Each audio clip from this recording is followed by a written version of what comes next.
When you hear the name Einstein, you probably picture a serious genius buried in formulas all day long. Yet in reality, beyond rewriting physics, he also lived in a very strange way. He did not wear socks, loved sailing, although he could not swim, was hooked on a pipe, slept 10 hours straight, and also never drove a car. Now let us sit down and look at each habit one by one and try to guess what these odd things say about his brain. First, he almost declared war on socks and almost never wore them. He kept noticing one thing: his big toe always caused trouble, and whenever it went into a sock, it soon made a hole. So Einstein reasoned in a very scientific way. This thing only causes trouble, so better stop using it for good. The funniest part is that even at fancy events, he still wore shoes with bare feet and acted as if nothing unusual was happening.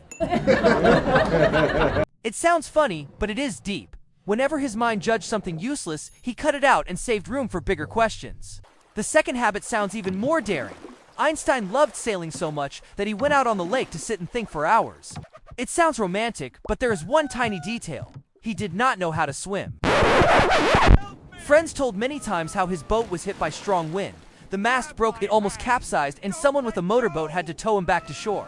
Yet he still loved it, because on the water Einstein could hide from the noise of prizes, interviews, and endless meetings. This shows that even a super logical person needs a slightly crazy place to balance order and chaos in the mind. The third habit: Einstein adored his pipe, and in almost every photo of him thinking he had the pipe in his hand. He once said that smoking a pipe helped him stay calmer and see things with less anger and less urge to explode.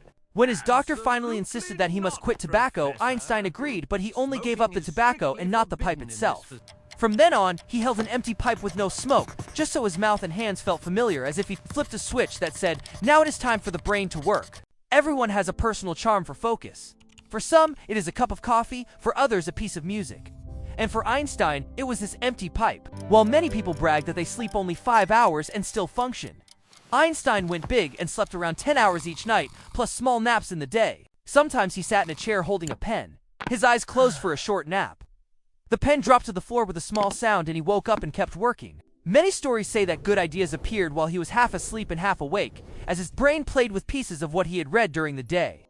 To be fair, 10 hours of sleep may not suit everyone. But working through the night again and again and still expecting a mind as clear as Einstein is a bit unrealistic. You do not need to copy his sleep schedule, but at least do not treat sleep as an enemy. It is the time when the brain quietly tidies up everything. In the last habit, Einstein never bothered to learn to drive and never owned a car of his own. When he needed to go somewhere, he walked or let others drive while he sat in the back seat with his briefcase. And continued thinking in peace. With his messy hair like he just woke up and his wrinkled clothes, Einstein on the street looked more like a neighbor uncle buying bread than a global celebrity. This clearly shows that he did not spend his battery on showing off. He did not use a fancy car or expensive things to prove his worth. Most of his energy was pumped into the world of ideas. Looking at Einstein like that, it is worth asking yourself how much time each day you spend performing for others instead of living by what you truly find important. These 5 strange habits did not magically turn him into a genius, but they show that he dared to live in his own way. And you, too, may have a habit that others call weird, but that helps you feel lighter in your mind. So share one below for fun.